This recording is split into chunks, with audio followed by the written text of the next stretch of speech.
What I have here is what I call my 50-50 sourdough.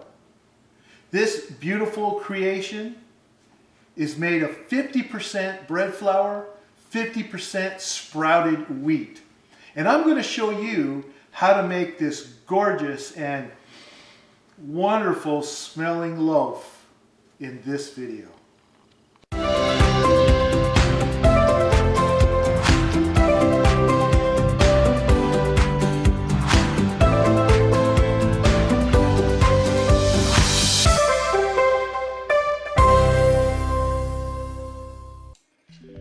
Okay, I had fed my starter the night before, and I put 55 grams of flour and 55 grams of water, mixed it up and left it on the counter. And now it's the morning, and I'm going to add 100 grams of this starter with the water.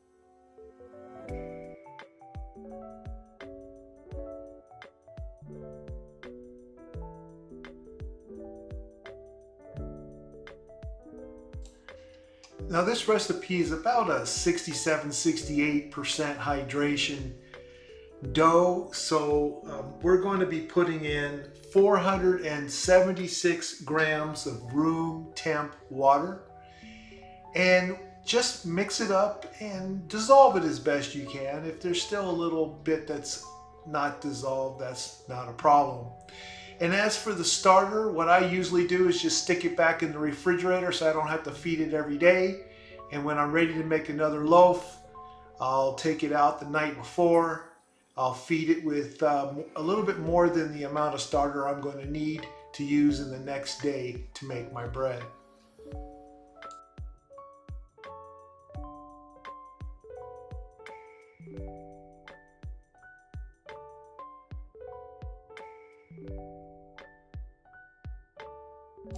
Okay, next we're going to add 14 grams of sea salt.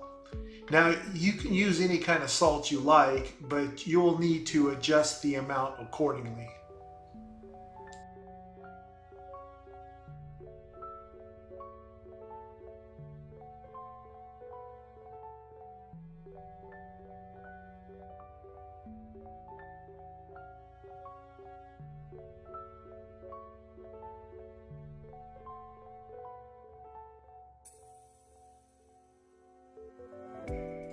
Okay, as I mentioned in the beginning of the video, this is a 50-50 bread recipe. We're going to use 50% sprouted wheat flour, which is what I'm going to put in right now, and 50% bread flour. So I'm going to add 12 ounces of sprouted wheat flour. And if you don't happen to have sprouted wheat flour, take a look at my video on how to make your own sprouted wheat flour. If you don't want to use sprouted, that's fine, just use regular wheat. But it will, of course, change the composition of this recipe. And then here we're going to add 12 ounces of bread flour.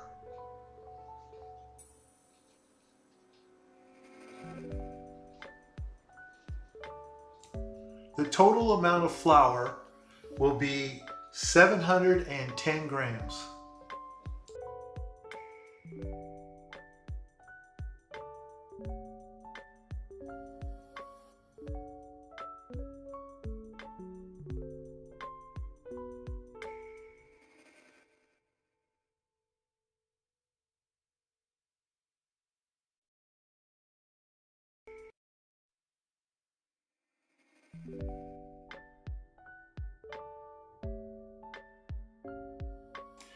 Okay, you're going to want to mix it really well so that you do not have any dry flour bits left. So I'll start off with my Dutch spatula here to just get it all combined together. But eventually you're going to have to get your hands in there And when that time comes, I like to wet my hands so that it just makes it easier and doesn't get a lot of stuff stuck to it. Yay!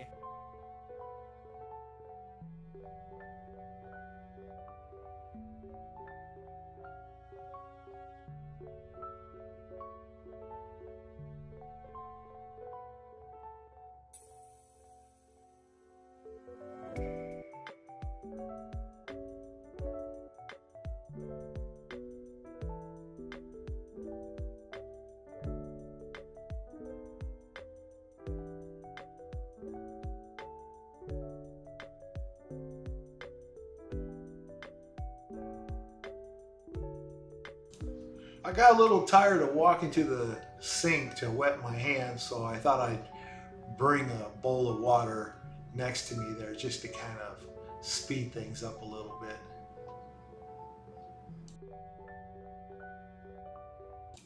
Keep in mind, the idea here is not to be adding more water to the dough, it's just to keep it from sticking to my hand. Once it is well mixed, just go ahead and cover it up and let it just sit around for about 5–10 minutes. I think now is a good time for some coffee.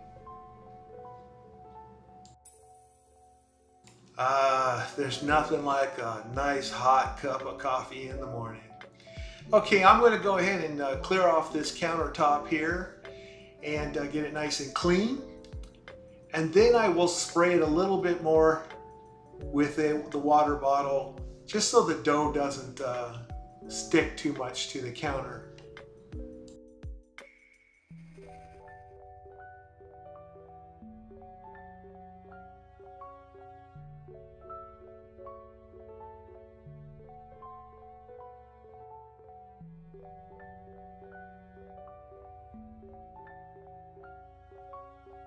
Okay, then we're going to go ahead and scrape the dough out onto the counter. And all we're going to do here is we're going to just kind of spread it out like some big old pizza dough thing, or big old square shape or a round square shape. It really doesn't matter. Just kind of thin it out a little bit, just as you see I'm doing here. And just for that 5–10 minutes of rest, the dough is already doing a great job. It feels good. It's already starting to develop its matrices, its little webbings. Okay, so let's just go ahead and fold it in, fold it out, make it into some kind of big old envelope.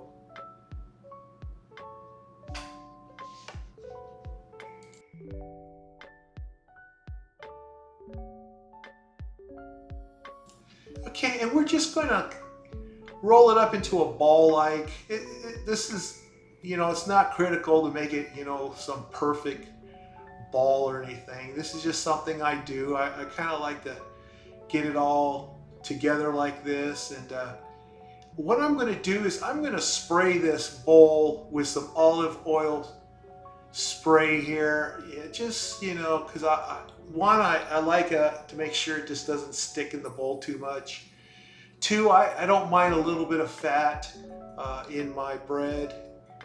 So we're just going to go ahead and dump it in there and maybe scoot it around a little bit, get it mildly coated. If you don't have a spray, you can just put a teaspoon in your hand or whatever. But now we're just going to go ahead and cover it. And this time we're going to let it sit around for about 30 minutes. Okay, that was a quick 30 minutes. Well, for you it was. For me it was, well, exactly 30 minutes. And we're going to do the stretch and fold. Now on this recipe, we're only going to do this a couple of times. So this is the first time. And you just kind of pull one side there and stretch it, fold it. And I might go around once or twice. Well, it's kind of fun too. You're just handling the dough. I get a kick out of it.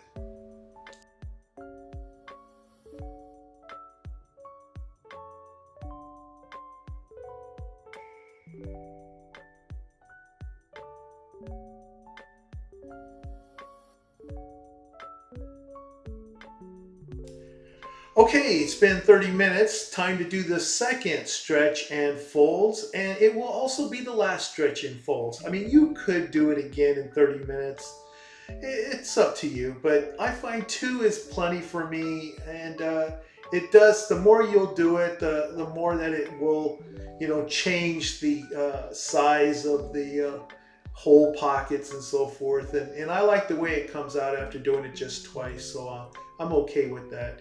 And then again, I'm going to shape it into a ball, and I'm going to stick it back in the bowl, and I'm going to cover it up. It's just kind of doing the same thing here.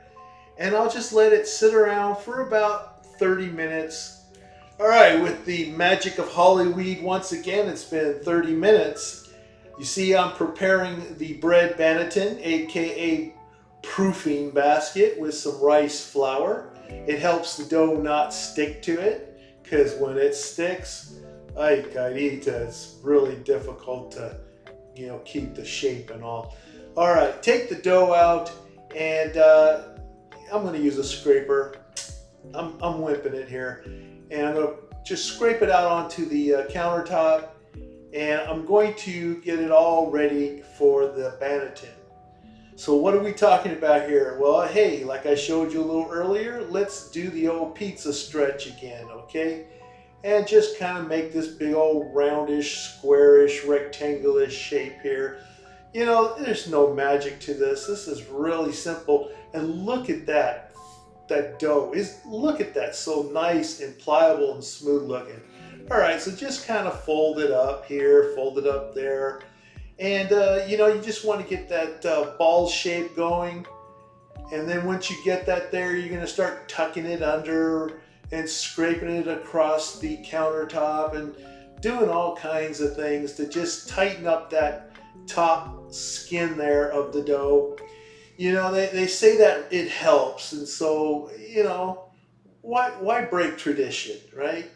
Anyway, definitely want to get the shape there. Little air bubbles starting to pop up, telling me that this dough is really, really active. So I'm popping them as I go.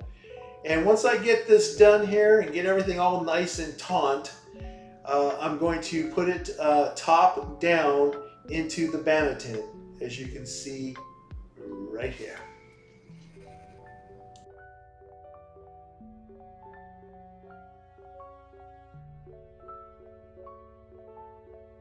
Okay, I'm just going to add a little more rice flour here just so that the cover doesn't stick to it as well. I bought a bunch of these plastic shower caps that I like to use. Now I know what you guys are thinking, but don't go there. I don't got that much on top of my skull anyway to worry about it getting wet. Bought these just for bread, and I like to cover it up with that because it's so nice and convenient. And you want it to kind of rise 1.5 times, maybe 2 times in the next 5-6 hours. So I stick it in my proofer with a little bit of water in that tray there. And you can just put yours in a warm place or a warm oven, whatever, without the oven being on. Okay, about an hour before the bread looks like it's going to be ready, go ahead and preheat a Dutch oven in your oven at 500 degrees Fahrenheit. Fahrenheit. There you go. All right. Okay, so about an hour has gone by, and I pulled this out, and I'm going to go ahead and take some parchment paper, and I'm going to use a plate as well. It just makes it a little easier to do the flip over here. So let me just struggle with this paper here. The drama of bread making. All right, come on, Ricks, go get that plate. There we go. All right. So I'm going to cover the dough here with the parchment paper, put the plate over, and do the old flip over here. And with that rice flour, nothing should stick. It should just come right off. And isn't that pretty? Okay, just take a little bit of flour if you feel artistic. You don't have to do this. This is optional, but I love to be able to put designs on the bread itself. So if you just kind of spread a little bit of flour real carefully now. You notice that I'm just caressing the round dome of this bread. Don't squeeze out any of that wonderful gases that's already accumulated during the bulk fermentation. Just add that in there, and then go grab yourself a sharp knife. There we go, or what they call like a lame or something like that. And I'm going to do a bunch of cuts here and just oddball designs. Sometimes I make little leaves, you know, but this time, because I'm kind of burned out on the leaves, I'm going to do some zigzags and roundabouts and whatever. Just get creative. You'll see how cool that comes out when it's all said and done. Trust me.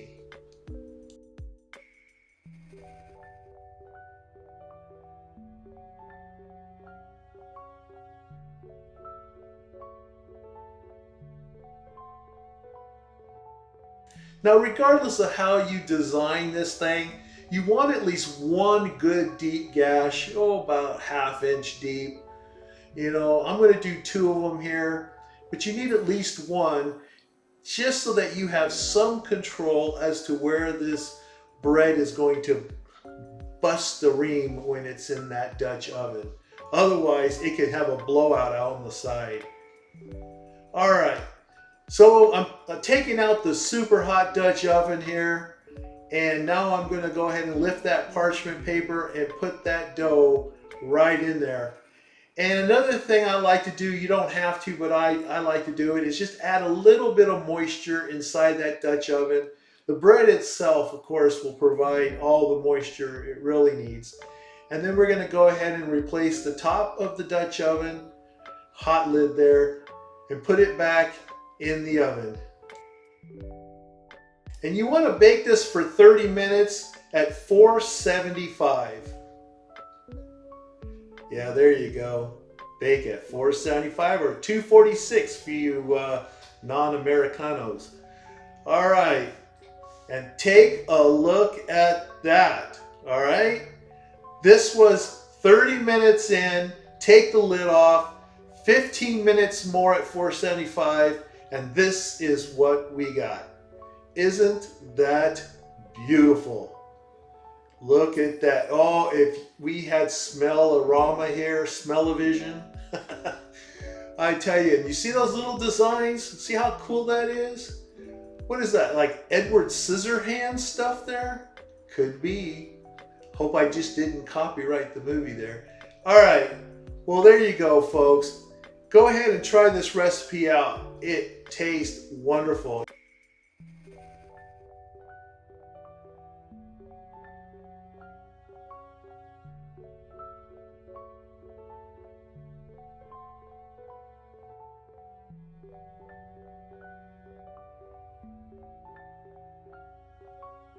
And as promised, 2 stretch and folds was plenty.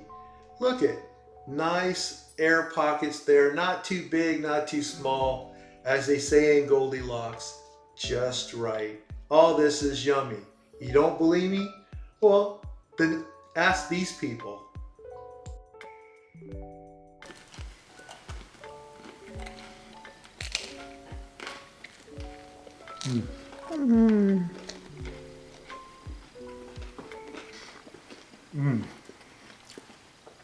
That's good, isn't it?